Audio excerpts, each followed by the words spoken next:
नमस्कार, आप देख रहे हैं वीके न्यूज। मैं हूं सुनील राउत। मध्य प्रदेश की जेल में बंद कॉमेडियन मुनव्वर फारूकी को लेकर खबर आ रही है। खबर यह है कि सुप्रीम कोर्ट ने मुनव्वर फारूकी को अंतरिम जमानत दे दी है।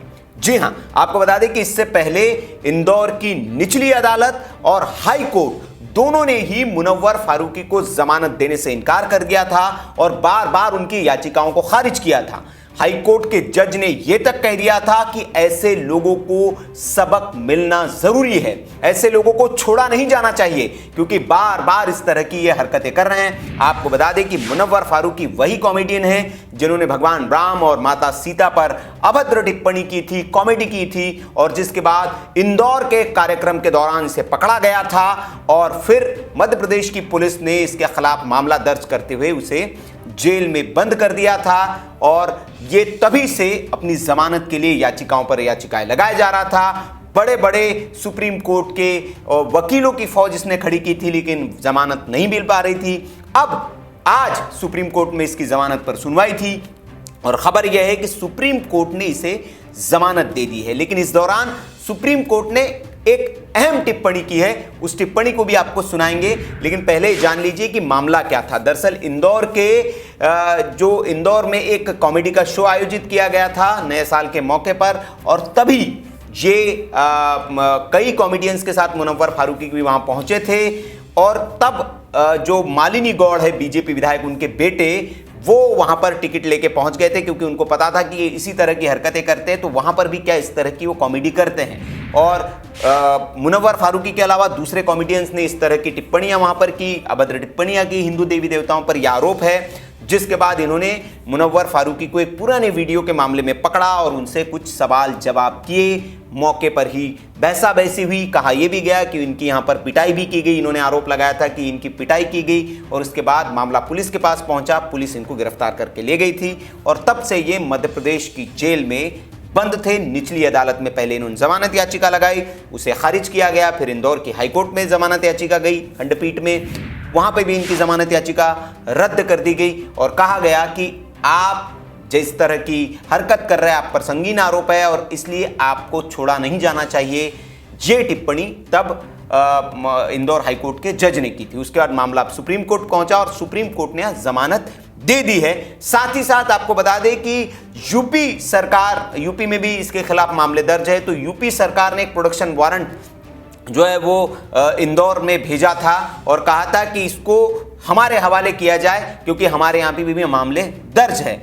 तो कहा यह जा रहा था कि अगर जमानत भी मिल जाती है मुनव्वर फारूकी को तो ये जेल से छूट नहीं पाएंगे क्योंकि यहां से फिर इनको यूपी पुलिस ले जाएगी और यूपी में इनकी खातिरदारी होगी। लेकिन इस मामले को भी इस याचिका में शामिल किया गया था कि जितने भी देश भर के कई इलाकों में इनके खिलाफ मामले दर्ज हुए, मध्य प्रदेश के अलग अलग थानों में मामले दर्ज हुए और देश भर के कई इलाकों में, तो इसमें यह भी मांग की गई थी कि इन सब मामलों को निरस्त किया जाए, खारिज किया जाए और यूपी के प्रोडक्शन वारंट पर भी फिलहाल रोक लगाई जाए, ये मांग की थी। तो ये राहत मुनव्वर फारूकी को मिली है कि यूपी पुलिस अभी इनकी वहां से उठाकर खातिरदारी नहीं करेगी। यूपी पुलिस को इन्हें अलग से गिरफ्तार करना पड़ेगा। तो क्योंकि वहां से इंदौर जेल से ये प्रोडक्शन वारंट के तहत यूपी नहीं आएंगे। सुप्रीम कोर्ट ने इस पर रोक लगा दी है और बाकी जो याचिकाएं थी जिनको रद्द करने की, निरस्त करने की इसमें मांग की गई थी, उस पर सुप्रीम कोर्ट ने नोटिस भेजकर जवाब मांगा है कि क्यों ना भाई इनके खिलाफ जो याचिका है इसको क्यों रद्द किया जाए और क्यों न रद्द किया जाए। तो ये जो राज्य है अपनी अपनी उस पर प्रतिक्रियाएं देंगे, उस पर उस नोटिस का जवाब देंगे। लेकिन अभी अंतरिम जमानत इनको मामले से मिल गई है। लेकिन इस दौरान सुप्रीम कोर्ट ने एक बड़ी अहम टिप्पणी की है। सुप्रीम कोर्ट ने जज ने क्या कहा कि हमारा देश बेहद खूबसूरत है, विधिक संस्कृति, भाषा, धार्मिक मत, भौगोलिक विविधता का सुंदर ताना बाना है। हमारा संविधान जहां हम नागरिकों को कई अधिकार देता है वहीं हम नागरिकों के संवैधानिक दायित्व भी है। प्रदत्त अधिकारों और कर्तव्यों के बीच संतुलन रख हम इस विविधता को संरक्षित रखें, किसी की भावनाओं को आहत नहीं करें। तो ये बहुत बड़ी टिप्पणी है सुप्रीम कोर्ट की उन लोगों के लिए जो कहते हैं कि ये हमारी अभिव्यक्ति की आजादी है, ये हमारी आजादी है, हमें अधिकार मिला हुआ है, संविधान में हमें अधिकार दिया है कि हम किसी भी खिलाफ कुछ बोल सकते हैं। तो सुप्रीम कोर्ट ने यह याद दिलाई कि आपको संविधान में अगर अधिकार दिए हैं तो संविधान ने आपके कर्तव्यों को भी परिभाषित किया है कि आपके कर्तव्य समाज में क्या हो, देश के लिए आपके कर्तव्य क्या हो। तो इन दोनों के बीच आपको संतुलन रखना होगा, और नहीं रखेंगे तो फिर आपके साथ इसी तरह की घटनाएं होती रहेगी, इसी तरह के वाकये होते रहेंगे। इन दोनों को संतुलित रखकर चलना ही आपकी जिम्मेदारी है। तो सुप्रीम कोर्ट ने कहीं ना कहीं एक नसीहत भी दी है ऐसे कॉमेडियंस को जो कॉमेडी की आड़ में एक धर्म विशेष का अपमान करते हैं, अपने एजेंडे को आगे परोसते हैं। तो अब हो सकता है कि मुनव्वर फारूकी सुप्रीम कोर्ट की सीख के बाद आगे से इस बात का ध्यान रखें।